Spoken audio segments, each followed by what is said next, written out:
weekly talk for you to give you a variety of information. Each advisor kind of brings their own wealth of knowledge and ideas and things that they wanted to share. And so we have a mixture of our Brink advisory team, along with some guest speakers who want to share content and help you as you think through these changing, crazy times, just what pivots to make in your business. Some of you I know are really just getting started with your business. Paul and I were just talking about that. It's still really relevant material. And so hopefully you find this of value. So Paul, would you mind advancing this slide, please? Just to be clear, like I said, the pivot sessions are really about introducing you to some new material that will help you pivot and navigate these enormous changes in uncertain times. These are happening every Tuesday at 10 a.m. We're going to keep going till we run out of content, which I don't think is going to be anytime soon. Next session is a session on branding. And so we do have a guest speaker named Greg O'Neill. He's worked with brands like Southwest Airlines before, has a lot of corporate experience as well as working with different agencies. He fairly recently moved from the East Coast out here to California to continue that work here in San Diego. So we're going to be glad to have him next week. But I want to focus on what we're doing today, which is talking about the investor pitch. And so we have one of our own. Paul, don't skip over your slide. This is important.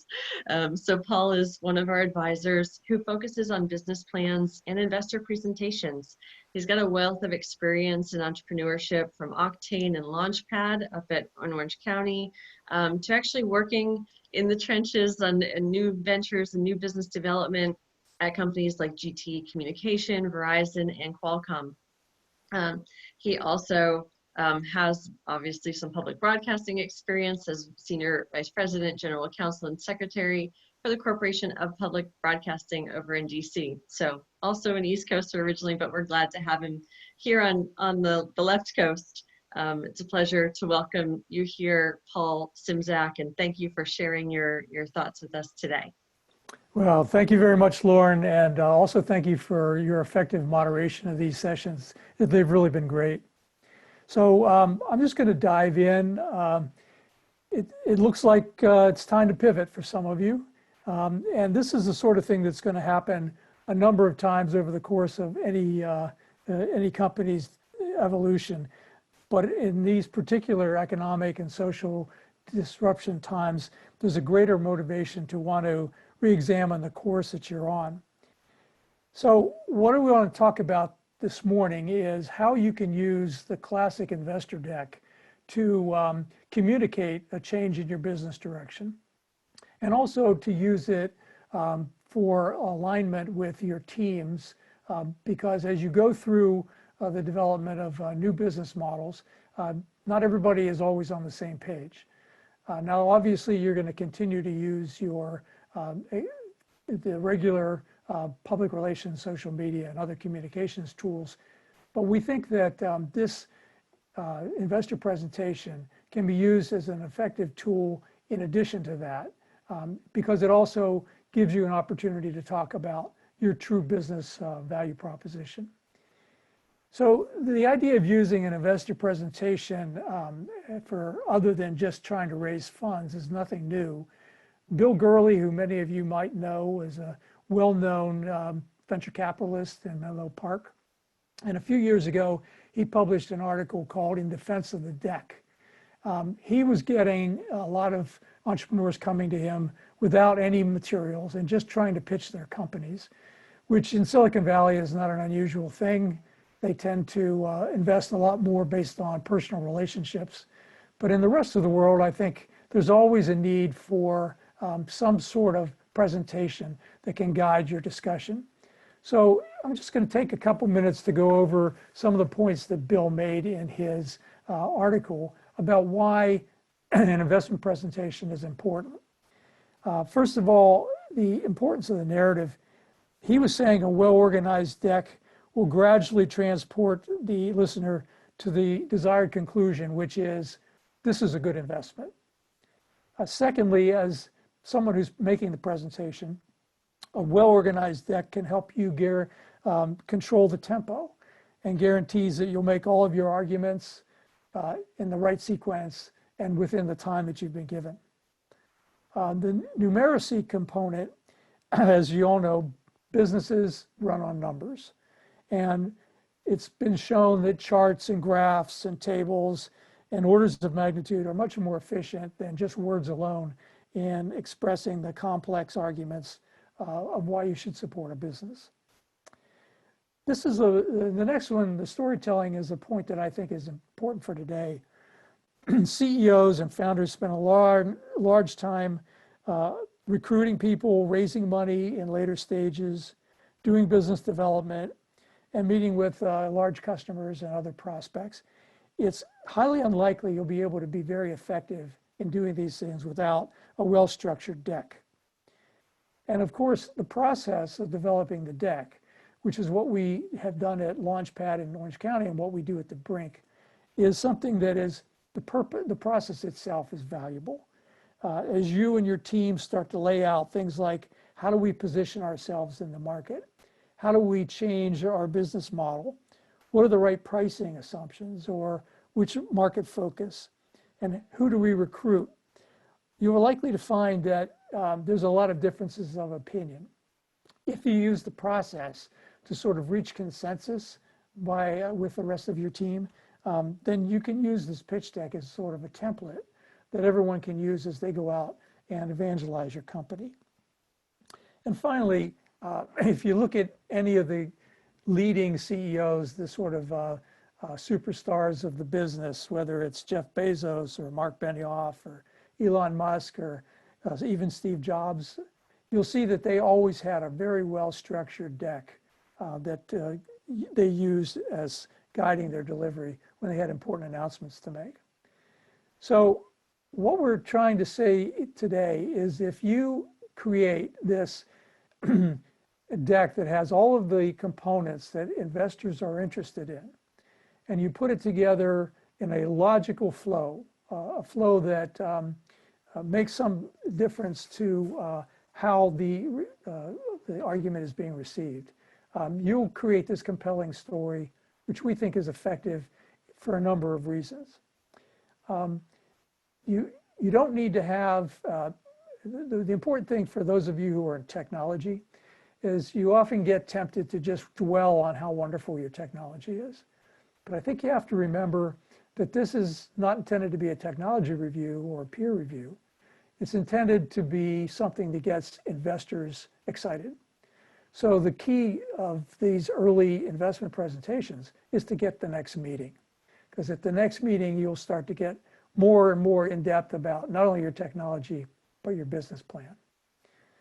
I often advise my clients that one good way to set the story is to have a hook at the beginning, something that really draws people in and gives them a reason to understand why you're in this business. I had a client a few years ago who had two twins who were born very prematurely and were in the NICU neonatal unit of their hospital. This was a highly educated, very professional guy, but he found himself completely out of his element when he was trying to understand what the treatment options were for his daughters and what decisions need to be made for their care.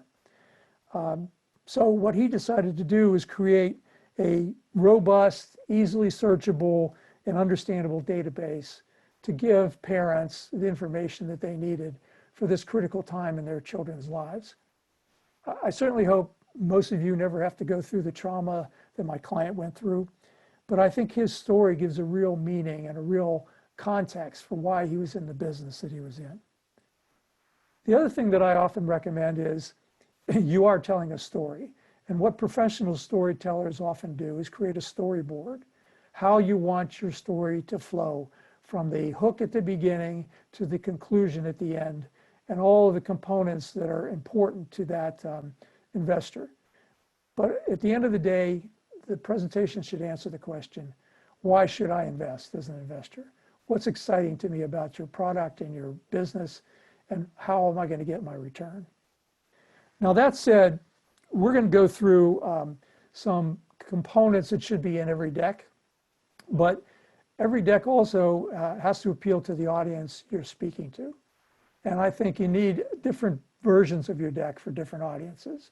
In some cases, you'll be talking to one or two people across the table, and you can afford to slide across a more detailed, perhaps more dense deck. And in other cases, you're going to be presenting to a relatively large audience in a public forum. Hopefully, we'll get there someday. And you're going to need something that's more visually appealing and easier to read. So while we'll go through each of these elements of the investor deck, I think it's important to realize that you'll have to craft the one that appeals to the audience you're talking about. So I'm going to go through these slides relatively quickly so we can have time for questions at the end. I think the easiest way to ask questions is to use the chat that Lauren talked about. And she's graciously agreed to monitor that chat and see what questions can be left to the end of the presentation. But if there's any that Lauren thinks should be asked in the context of where I am, she'll stop me and we'll raise them at that point. I'm going to go through each of the things in somewhat of an order. So this gives also the sequence and the storyline that I think would be helpful. But as I said, there's a lot of different formats you can use, and you have to do the one that's most comfortable for you. So I think it's important to start off your presentation with some slide that illustrates your business, or at least grabs the attention of the audience. This slide is from a client I had several years ago. He ran a big data analytics company that took machine learning that captured information from large machinery and used it to predict maintenance needs and possible failures. So that's not the sexiest of companies. But what he was able to do here is show the results of not using his software. And that is a cataclysmic event in a significant piece of machinery that needs to be monitored. I found this to be one of the more effective opening slides that we've seen. The other things you should make sure are on these slides, because they're often up for a while when you're talking, is your contact information, name of your company, if you have a website, and if you have a tagline that works as well. The other thing I think you need at the very beginning, and this is one of those parts of your presentation that's useful well beyond the investment context, is an elevator pitch. 2 or 3 short bullets or phrases that allow you to get the value proposition of your company across pretty quickly. You should be able to do it in 5 to 10 seconds, just so people understand who you are and what you're doing. Now, the other thing I recommend is to have an executive summary. It's not usually part of your pitch deck. It's something that accompanies it. It's often something you can leave behind after you've had an initial meeting. It's often something you can send out ahead of time so that you don't have your audience going through your pitch deck without your voice track behind it, but still gives them an idea of what they should expect. So you have to have this elevator pitch, and I think you have to be prepared to present it at any time because you never know who you're going to be talking to, and more importantly, you never know whom they may know as well. The next important component is a succinct statement of what problem you're addressing. I like to see the problem slide articulated with quantification. So I've seen opening slides, including some from very successful companies, that just talk about the generic issue that you're trying to address. But I think if you give a context to the audience for how big the problem is, and we'll get to the market size in a minute, it gives them a grounding for how significant of an issue you're going to be dealing with. This is a problem statement from a company that provides mental health treatment. So they've clearly laid out the scope of the problem that they're trying to deal with. And I think that's an important issue. And then quickly followed by the solution. So Presumably in the elevator pitch, you have teased what your solution is going to be, or at least what category of business you're in. At this point, I think you need to go into more details about what it is. The next slide up is going to be how it works. So sometimes the two can be combined, but I think you must clearly talk about the connection to the problem. There needs to be a logical link to what you've identified as your problem. I think the technology is often one of the more important slides because people basically want to know how it works. This slide is from a company called Canvas, which provides a way of eliminating paper in the process of running a business. But it definitely shows the user experience or what the customer is going to see when they use the application.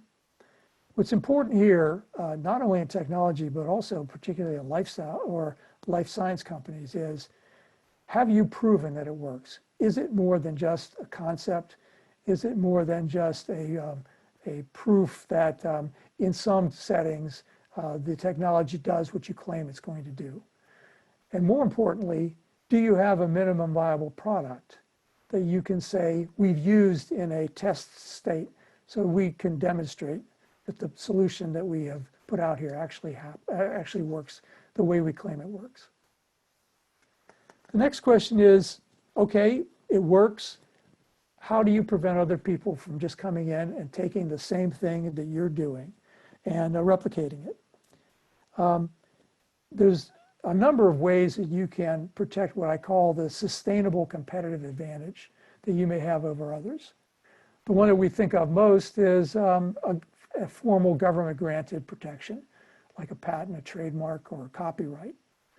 But I think if you're going to go in that direction, you need to be very specific about where you stand in the process. First of all, what your strategy is for getting this government granted protection, for what jurisdictions, what type of claims you're going to be making that protect you, and where you stand in the process.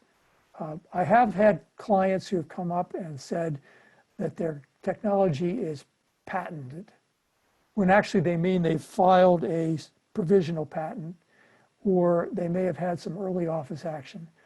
So I think it's important to be clear about whether you have filed a patent, have gotten some office action on it, or have gotten it granted.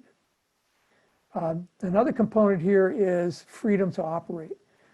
The patent will tell you that you have a right to use your technology in commerce, but it doesn't say necessarily that there's no one else out there that's close to you and that could file an infringement claim if your patent, if you start going into business. So in some cases, and I don't by any means mean in all cases, you should also try to get your patent counsel to give you their opinion about whether you are close by or not to anyone else who might claim infringement. Now, hey, Paul, a quick yes. question. Should a provisional patent be in a deck? Should Absolutely. Yes. I think the important thing here is to show the investors that you're trying to secure some kind of competitive advantage. And I think if you say we have filed a provisional patent, which, as you know, lasts a fixed period of time, 12 months, then the investor will know where you are in the process. If you filed a provisional patent and you're ready to turn it into a non-provisional one, that's important for them to know as well. Thanks. The other point I wanted to make is formal government granted protections are not the only options. Sometimes a startup company just doesn't have the resources to go through using patent counsel or trademark counsel and filing. But there are other options. There are trade secrets that if you're scrupulous about keeping your notes and making sure that your team is not disclosing things improperly, can be a real advantage. That usually also goes with how quickly you can get to market. Because oftentimes technologies and life science innovations are so advanced and so complex that the first one to get to market often has a distinct advantage that late arrivals don't often enjoy. So those are other options you can do. And also you can postpone getting a patent or a trademark until later on in the process, once you start raising some money that you can afford to spend on it. So now we have another question on trademark, if you don't mind. The question is, should you always add trademark to the name, even if it's not registered? Well, you know, there is, once you have started to use a mark in commerce, and I'm not putting myself out there as a trademark lawyer, you can use the TM in a circle. It says you are using that, you attribute that mark to your business. And once you have done that, it starts giving you some preference if there's a claim against it later.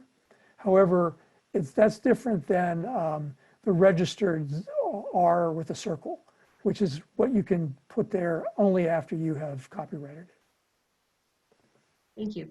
So to close out that point, I think if you do have something that you're trademarking and it's important to your business success, I would put the TM there. So now I want to move on to something that investors always want to know early on, and that is just how important or how big is this opportunity. So we often talk about the TAM, SAM, and SOM, and I think that's what investors are looking for when you are describing the importance or the size of the opportunity. I think it's important here to understand that these all have to be relevant to your business. I've often seen people who have a particular kind of application, and so what their TAM is every mobile application in the world, and the quality and the quantification of that. I really advise people trying to narrow down the addressable or available markets so that they can make sense to the investor and they know that you're not over-exaggerating the value of your opportunity here. There's also another temptation that you have when you put out these size of opportunities, and that is to say, you know, this is a huge opportunity, and if we just get 1% of it, we'll be a multi-million-dollar company. I think you have to back up all of your expectations of market size with real market research. You have to do the go-to-market analysis, and you have to connect the size of the market with your ability to grab it. The other thing I think to keep in mind is it's not always just the domestic market that is going to be most productive for you.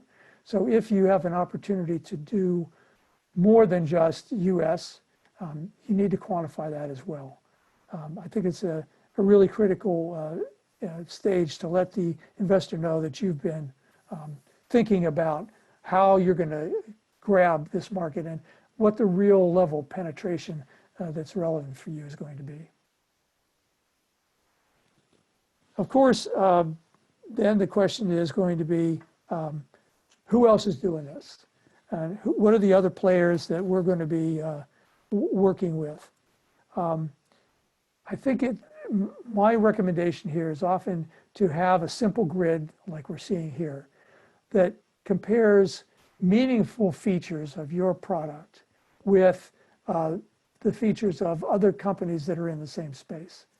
You know, one of the other temptations is to say, we don't have any competition. Well, there's an old marketing adage that says if you don't have competition, you don't have a market. So there's usually, and you want there to be, other players out there. But what you also want to do is to be able to identify them and to show how the features of your company are clearly distinct and differentiated from what they're offering. The other thing to include here, if possible, is pricing, so that you can show that not only are you higher quality, but if possible, lower price. And if there is a market leader that you're going to have to be dealing with, I think it's important to identify that market leader and show how your differentiation will set you apart from them. So not all companies have regulatory issues to deal with. Certainly life science companies do. But as you can see by some of these logos, it goes well beyond life science. However, I think the life science companies in particular have to be concerned about the kinds of approvals that they're going to need. And what an investor wants to know is that you have thought about these kinds of approvals, you have a strategy about them, and that you have talked to the agency that's going to be granting the approval about what you need to do to satisfy them. I'm going to talk for a minute specifically about the FDA, which all of our life science companies have to be concerned about. There's a number of regulatory strategies you can approach, depending on the kind of device you have or the kind of solution you're promoting. And it's often best to put together a clear strategy about how you're going to get that approval. Talk to some of the examiners at the agency about if your anticipation of the rights of that strategy is correct in their view, and then what you're going to need to do to prove it out. If you're a life science company, that usually means clinical trials. And the agency will help you in determining how large a trial, how many participants, how long it has to last. And remember, there are two critical elements that you're trying to define: the efficacy of your product and the safety. So if particularly you're a life science company, I think it's worth the investment in getting a regulatory expert to work with you, particularly one who has experience with the agency you're going to be dealing with, to walk you through and let the investor know that you've thought this critical part of your business out. Now, the rest of the slides are going to be dealing with the components of the business model, which are particularly important to investors. I think it's important for your credibility not to just be an evangelist, but to back up your excitement and your passion for your company with hard information and real market-driven and market researched data. Probably one of the most critical of these is how are you going to get your customers to know who you are, what you have to offer, and how are you going to get your product or service to them. The customer acquisition or go-to-market strategy, often called commercialization strategy, is really important to show your investors that you have thought through the process you're going to need, the people you're going to need to help you get there, and particularly if those people are not part of your team. In other words, partners, reps, value-added representatives, any way that you're going to be able to get to that market in the most efficient way. Now, there's less structured opportunities, particularly using social media these days. Industry forums are critical. In the case of life science companies, key opinion leaders can often make the difference. But the point that I'm trying to make here is have a well thought out commercialization strategy that uses as many of the resources that are available to you as you can. Because at the end of the day, how you're going to make money is really what's important to your investor. To the extent that you are already in the market, I think the investor would like to know that. As they say, there's no better validation for your business concept than a purchase order. So if you have paying customers, or if you're pre-revenue and you're just using pilots to prove out the value of your business, let the investor know that, let your audience know who's using your product, what their early response is, and if it's generating any revenue, how much that is. Now, the key here is you're going to be trying to talk to your customers to get information about not only how good your product is in its current state, but what modifications you might need to make. That's where the lean entrepreneur approach and the market research using interviews is often critical. So I recommend that all of your traction be backed up with some hard data from your actual users. I think a milestone slide is one of the easiest ways to illustrate where you are in the evolution of your company. This particular illustration that I've used is not my favorite. What I recommend is a simple timeline similar to this one with milestones or objectives on the top of it and dollars on the bottom. In other words, this is where we've been, and this is how much we've raised to date from these sources. This is where we're going over the next near term. And this is how much money we think we need to accomplish each of these milestones. This way, the investor can understand where you're going to be in your evolution after the investment is made and what responsibility he can hold you to as you progress towards the next point of inflection or potential point of liquidity. I don't want to jump over this too quickly if there are any questions about it, because I do think it's one of the more important ways to illustrate the evolution of your company. So if you have any questions, be happy to come back and address them here. Obviously, the financial model is incredibly important. My premise here, however, is that you don't need to disclose your whole spreadsheet analysis. I think what the investor is looking for at this point is a very simple illustration of the trend lines that you see that are projecting return from the investment the investor is going to make. So I think a simple chart like this that shows net revenue and margin, sometimes expressed as EBITDA, which is a reflection of your costs, is all you need at this stage of your conversation. And again, the point of this whole exercise is to get the second meeting. I think when you get to the second meeting, the due diligence will start. There'll be a very deep dive into the numbers that stand behind your company. But at this point, I think it's just important to illustrate that you've thought through and can project where the growth financially of your company is going to be. So, of course, the whole reason for going through this process is to be requesting money. This is an illustration of the ask. I put a couple of options here. One of them is seeking a straight equity investment of $600,000. Another one is using a convertible note.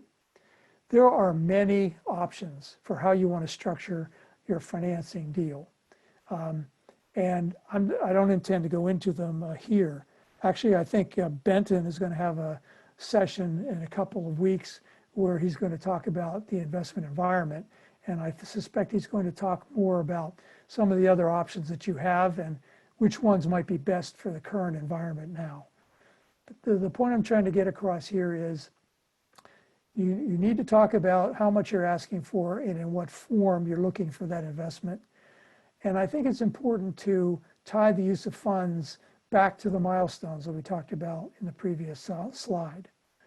Another important component here is how you're going to use the money. To be as specific as you can be at this point is important. And often using percentages allocated to different activities is a good way of doing it. One caution is avoid using general categories like personnel or overhead. First of all, it raises a flag for the investors that you're just going to be spending money on paying your own salary. One way to avoid that is talk about the specific roles of individuals that you're going to bring onto the team and how those roles are going to be contributing to the success of your company. So that leads me to what is probably the most important slide of this deck for a startup company. As the old adage goes, investors bet on jockeys, not horses. So it's important to let the investor know who you are and how your experience and your skill will lead you to be successful in this business. And in particular, who else on your team has the particular subject matter skills that they need to make this venture a success. The other thing that is important, I think, is if you have startup experience. That tells an investor that you've been through this before. You are not only an expert in the particular subject matter, but you know how to run a company. You know how to keep the lights on. You know how to continue to meet payroll. Oftentimes, many of us have been in big companies that have a large support infrastructure there to allow them to do their business and acquire their knowledge. But as you all know, a startup environment is much different. So to the extent you have startup experience, particularly experience that led to a successful exit, I think it's important to emphasize that here. Now, many companies, in particular life science companies, have advisors that guide them through the various pathways that they need to take, and often are key door openers for them. I recommend you put those advisors on a separate slide. It allows you to focus on your operational team on the team slide, but also then allows the advisors' backgrounds to be highlighted as well. One other technique is if you use logos to illustrate the provenance of not only you, but your advisors, it's easy for the audience to quickly see the logo and perhaps identify with the company and understand the kind of experience that you're bringing to the table.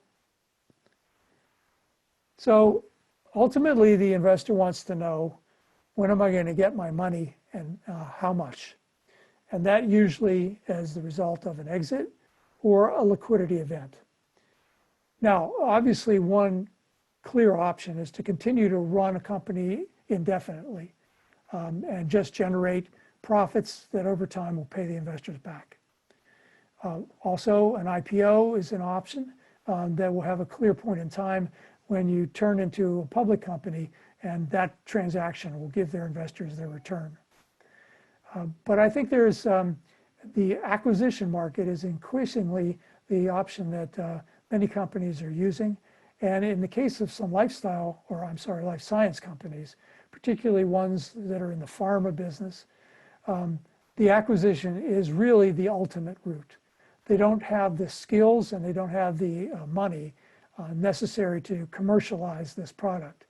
But what they do have is the technology available to make it attractive to another bigger organization that already has the infrastructure in place to take it to market. The key here is to identify companies that really would be interested in your company because it enhances their business. So you need to be able to identify companies whose business proposition or whose additional business lines could clearly be enhanced by acquiring your company. It's often a temptation to say, I've got a software company, so Google, Apple, and Microsoft are my key targets. But if it doesn't really enhance their business, there's no reason why they would be interested in you. So along with that, if you've had conversations with any of your key potential acquirers, it's key to understand, to let that information out and to let your investors know how far along these conversations have gone and what level of interest they express. If you have a timeline on what some of these activities might result from, it's important to reveal that as well. For example, if a company, an acquiring company has said, if you get through clinical trial phase 2, we'll be interested, then I think you need to talk about that point in time and also what you need to do to get to that point in time. And whatever other dependencies you have before you can get the attention of the acquirer. One other option that's not listed on here, but can also work to the advantage of a startup company, is to engage in a strategic alliance with a larger company, where you don't actually become part of the company, but you work as a parallel to that company, taking advantage of all of the advantages they bring to the marketplace, but maintaining your independence as an entity. So I often recommend that the decks end with a summary of key takeaways just so you can bring the audience back to the messages that you want them to leave with. So following my own advice, these are the key takeaways from the presentation that we've just been through. First of all, I believe that investor presentations can be used for far more than just fundraising, can be used as a way of aligning you and your company with your key stakeholders, both internal and external. Secondly, I think a visually appealing, very concise presentation format is going to be best for getting the attention and getting through a presentation in a relatively short period of time, 10 to 15 minutes. We often say attention span of investors is pretty short. I don't think it's because they have ADHD. I think it's because they have so many opportunities that you've got to be able to hook them pretty early on to get their attention. So the bottom line for me is, if you have addressed all of the key components that attract investors, you put it into a logical flow, then you have a compelling story that I think will allow you to have that second and third meeting and get into some serious due diligence. So with that, I thank you for your attention. I'm happy to answer any questions that you might have.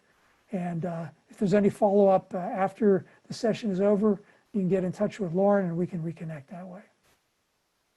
Thank you, Paul. This is excellent. So many great nuggets of information. We did have a question from Benton. He's been asking some good ones today. The question he wanted to save for this time was to ask you, do you recommend tying investment tranches to milestones? I do, in particular, if you're asking for an amount that, given the state of your company, might be considered large. If you, for example, are an early stage company and you have different milestones that you could reach by getting different levels of investment, the debate is often, do you ask for just the smaller amount and then hope to be able to come back and get the next amount and the next, which involves the whole process of fundraising again. So one of the recommendations we actually make is, if you can identify the amount that you need at the point where you can be commercialized, and then you can break that down into identifiable milestones, then it's best to ask for the full amount, but to segment it out in tranches so that the investor knows that there are going to be clearly identifiable points of progress that you have to show before the next investment is made. But at the same time, we often have investor or companies that ask for too little, and then they have to go back to the investor. And every time you do that, you raise a whole bunch of other issues that maybe you could have satisfied by asking for a larger amount at the beginning. Thank you. And Benton said, this is one of the best dissections of a pitch I've seen. Thank you. Well, thank you, Ben. Coming from someone like you, it's a good compliment. I appreciate it. All right. Kyle asked a question. He asked, how does the pitch change if seeking non-dilutive funding and loans rather than equity investment? Does the pitch decks here still apply for banks financing? And Kyle, feel free to come off mute if you want to add more to the question or clarify anything. Okay, thanks, Lauren. I think that pretty much sums it up. So Kyle, I think that's a good question.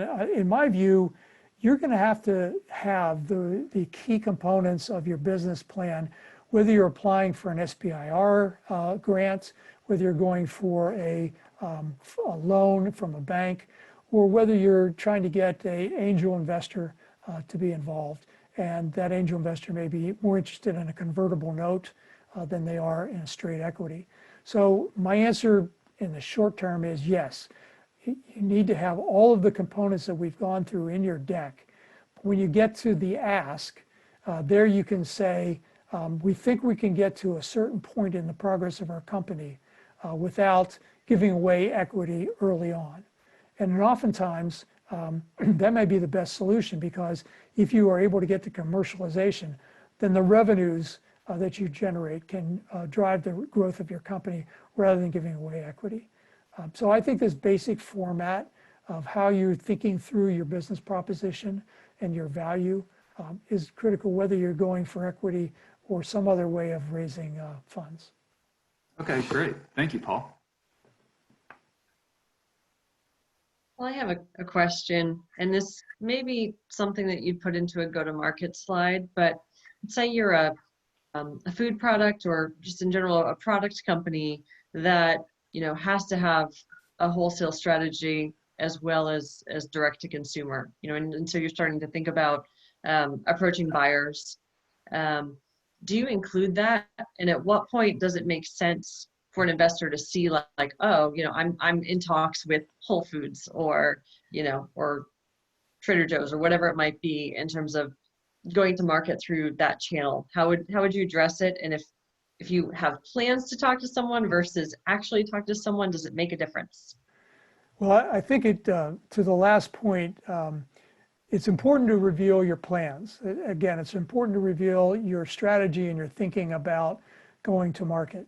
Obviously, if you've initiated those conversations and they've been positive, that's a real benefit. But to your point about the different ways of getting to market, wholesale versus retail, one of the challenges I think that a startup company has is not to be too diluted in the way they get into the market. Because as you know, Lauren in particular, it's much different to have a direct-to-consumer retail strategy than it is a wholesale strategy. And it's much different to develop distributor relationships than it is consumer relationships. So one of the first things we recommend is pick one. Pick the one that's going to get you to market the most effective way. The other way to do it is to have an evolutionary path that says, we're going to start with a wholesale approach. In other words, that our product will be put in the catalogs or put on the store shelves of others who are interacting directly with the consumer. But eventually, we have an opportunity to either sell direct through our own websites or to create enough of a traction with our product that we can go directly to the end users themselves. But I think early on, those two strategies require so much of a different skill set that it's often going to be difficult to execute either one of them effectively. So the best advice I have is to pick one and show why that's the best way to get to market. Thanks, Paul. It's great advice. I'll be forwarding this very, very quickly to some people. Thank you. I appreciate that you're going to forward it. Let me just put this caveat. The cartoons are just licensed for this deck, so anyone who gets it shouldn't be replicating the cartoons. Got it. Thank you, Paul. Hopefully you all saw in the chat that I posted the YouTube channel link that actually includes all the pivot sessions. So if you wanted to go back and watch any of them, you're more than welcome to. We'll be emailing out the content as well as the links to the YouTube channel very soon. So any other questions from anyone? Feel free to either come off mute or ask them in the chat, and we'll pass them over to Paul. Anything else anyone wants to ask? While those questions are coming in, let me just say that one of the services that the Brink offers is the use of the Launchpad technique for listening to and assessing a little later stage investor pitches. If you are a Brink client, you can inquire about that by going to your advisor. And so if you get to the point where you'd love to run through an analysis of using either the Brink advisors or sometimes people in your industry from outside, we have a mechanism we can use to help you with that. That's a great point, Paul. Also, once we move into kind of the fall period, and I'm sure Benton can talk to this better than I can, but as we get prepared for the Angel Conference, there's lots of evenings set up for pitch deconstruction night, where you can come on in and give your pitch to a room full of people and get some great empathetic, warm, but actionable feedback from the group.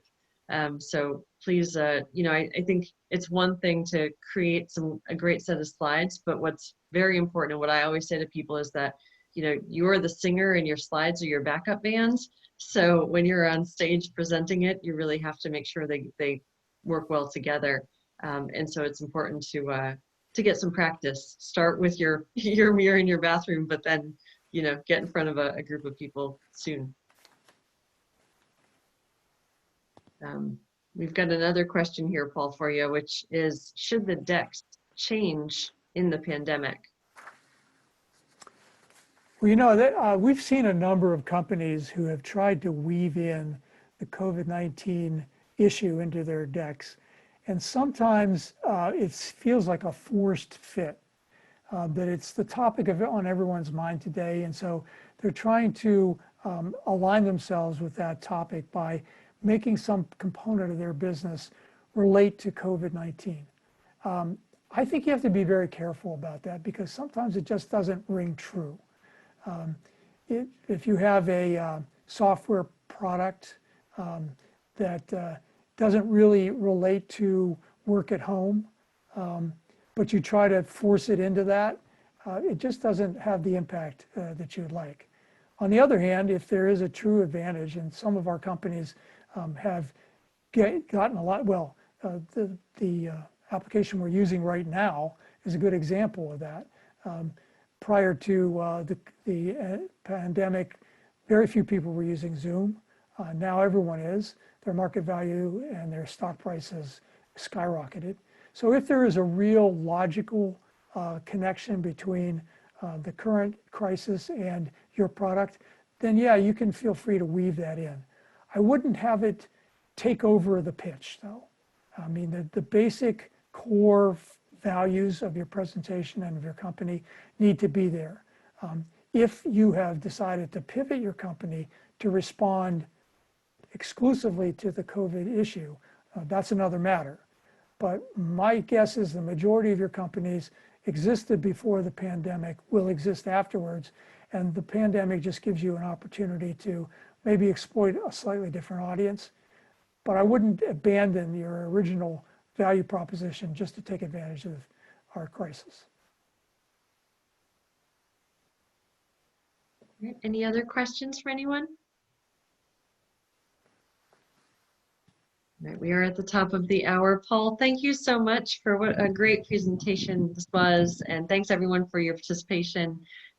Look forward to seeing you next week. Thanks, Paul. Thank you, Lauren. Thanks, everybody. I enjoyed the conversation. Great stuff, Paul. Thanks, Lauren. See you soon. Thanks, Lauren.